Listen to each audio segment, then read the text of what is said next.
Me and my mum were clashing a lot. I think it's just because we're so alike, and it was making the house really unhappy. In the end, we just decided, well, maybe you should go and live with a relative, but we couldn't. Private fostering is where a child is not living with their own family or a close relative for more than 28 days. My friend Vicky, she heard about what had happened, and she was like, come and live with me, and I was like, that's bizarre, we can't do that. I had to think about it for a little while.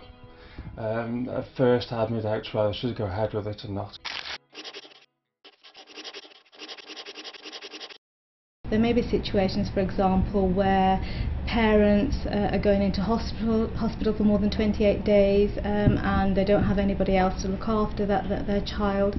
There are situations where children are sent from abroad for a better life here to access education.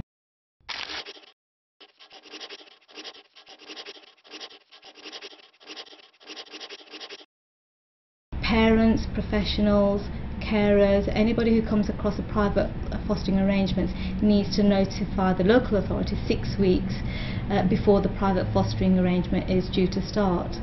You need to set the record straight so everybody knows where they stand. Especially for Keely, where they're being passed from one family to another. So it needs to have some kind of stability.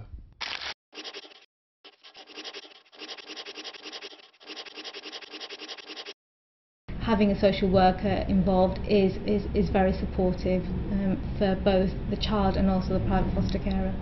They would come round every 6 weeks and check up on me, and just before the end of each session they would ask to see my room to see if I had any issues that I'd like to raise in private, but I never did, but it was just to make sure that I was happy and comfortable. So and they visited me at school too, so it was all okay.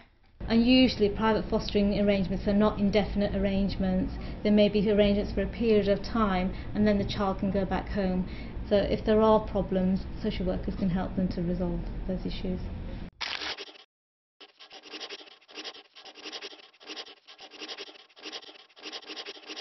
Be clear about how many days it's going to be, what's expected of each other, issues around contact, about the child's medical history, if they've got any special needs. So it's quite important, in fact, that information is passed on to the private foster carer so they know exactly how to deal with a child's needs.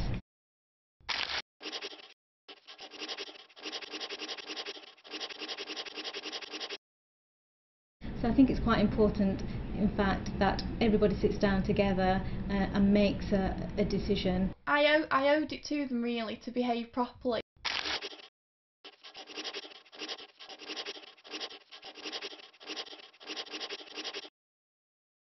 They had to carry out a CRB check on Vicky's dad to make sure it was safe. We had to make sure that we had good sleeping arrangements. I do know that there were the money issues to be sorted out, so it all got transferred, and that's how it worked really. I mean, some of that will actually feel very intrusive to carers, but it's really quite important to note that the social workers need to know that whatever arrangement is made, that the child is safe, because after all it's the child that's the priority in the arrangement.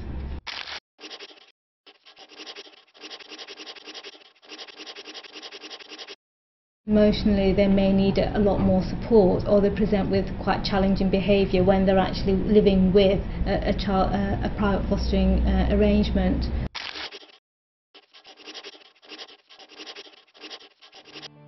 She's a new addition to the family, but it feels like she's been here a lot longer. It's just settled in really well, and we all get on well with her. I don't regret it at all, moving away from my mum. I do think it was a good decision because we got on so much better now. Our relationship is a lot stronger.